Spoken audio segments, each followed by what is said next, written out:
Assalamualaikum warahmatullahi wabarakatuh.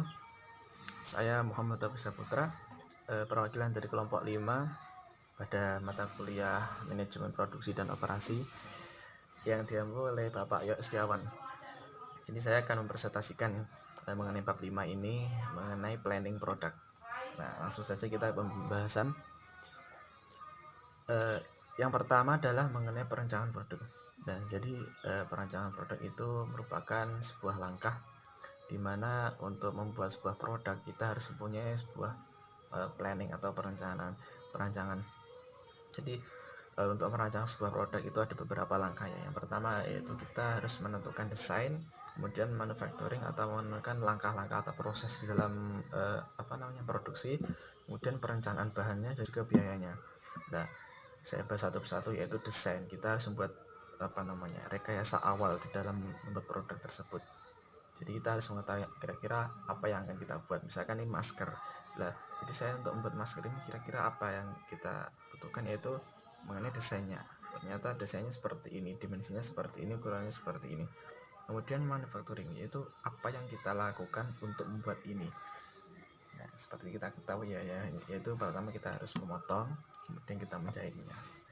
Kemudian merencanakan bahan-bahannya apa yang kita butuhkan. Ini terbuat dari kain, berarti yang kita butuhkan kain, benang, dan juga listrik mesin jahit, seperti itu. Kemudian perencanaan biaya, jadi berapakah kira-kira biaya yang kita butuhkan buat sebuah masker ini, seperti itu. Mengenai biaya umum, bahan baku pendukung, mengenai biaya proses operasional dan juga lain sebagainya. Nah, kemudian Eagle Cross itu membaginya sebagai 7 langkah, yaitu yang pertama klarifikasi tujuan untuk membuat barang tersebut. Jadi apa tujuan kita membuat barang tersebut. Kemudian menetapkan fungsinya, kemudian menyusun kebutuhan setelah ditetapkan itu tadi. Kemudian menetapkan karakteristik, jadi barangnya itu karakteristik yang kayak kita buat itu seperti apa, ada semuanya sebuah target. Kemudian membangkitkan alternatif tujuan, jadi apabila tujuan utama itu tidak bisa terpenuhi, maka kita harus punya alternatif, itu yang penting.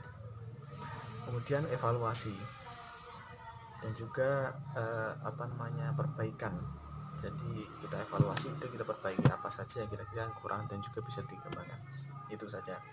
Kemudian untuk yang kedua mengenai pengembangan produk. Jadi sebuah produk itu akan laku di pasaran apabila bisa berkembang. Maksudnya berkembang itu gini, kita membuat sebuah produk, misalkan ini kan polos ya, jadi dianggap saja ini hanya mengandalkan fungsional saja untuk masker, untuk seperti ini. Nah, kemudian kita bisa mengembangkannya atau meningkatkannya, yaitu dengan memberikan modifikasi pada warna, bisa kombinasi ataupun diberi gambar seperti. Nah, kemudian di dalam makalah sudah tercantum ya mengenai beberapa tahapan yang dilakukan untuk mengembangkan produk. Yang pertama adalah penggalian gagasan, yaitu sumber utama penggalian gagasan produk itu antara lain yaitu sumber internal, pelanggan, pesaing, distributor, serta pemasok.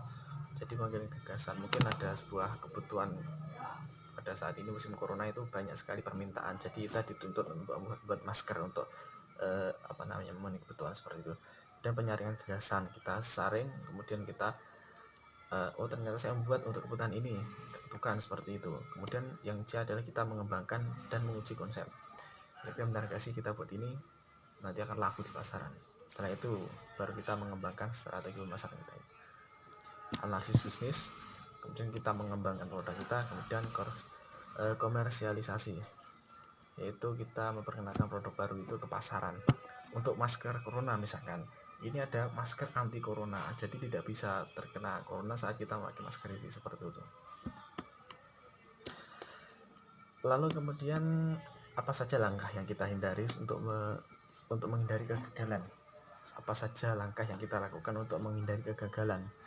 Itu ada 3 langkah, yaitu kita harus meningkatkan strategi kualitas. Yang pertama itu yang menurut saya itu paling penting. Kemudian keistimewaan, apa yang membuat produk ini beda dari yang lain. Kemudian peningkatan gaya, jadi produk ini ternyata mempunyai nilai daya tarik, seperti itu. Nah, Setelah itu tujuan yang dicapai perusahaan dengan mengembangkan produk itu apa sih? Yaitu yang pertama untuk memenuhi kebutuhan, itu yang utama ya.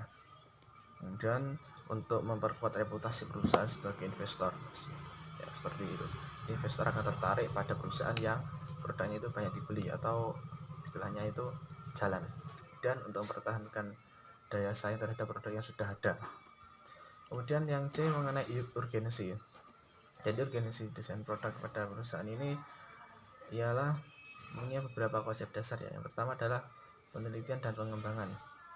Jadi penelitian merupakan dasar dalam mencari pengetahuan yang baru.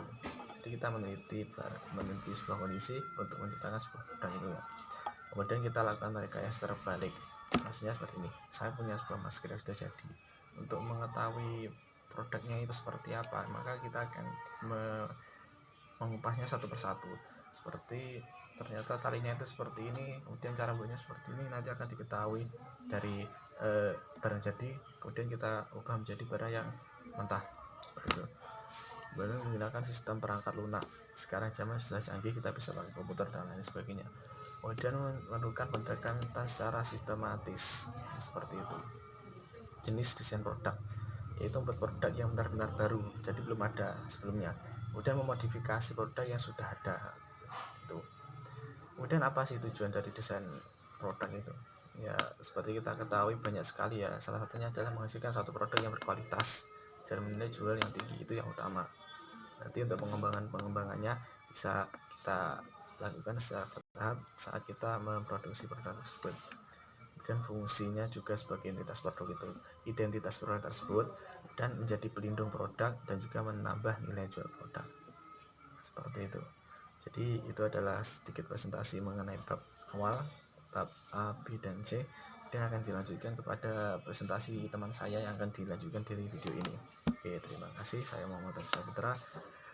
Sekian dari saya. Wassalamualaikum warahmatullahi wabarakatuh.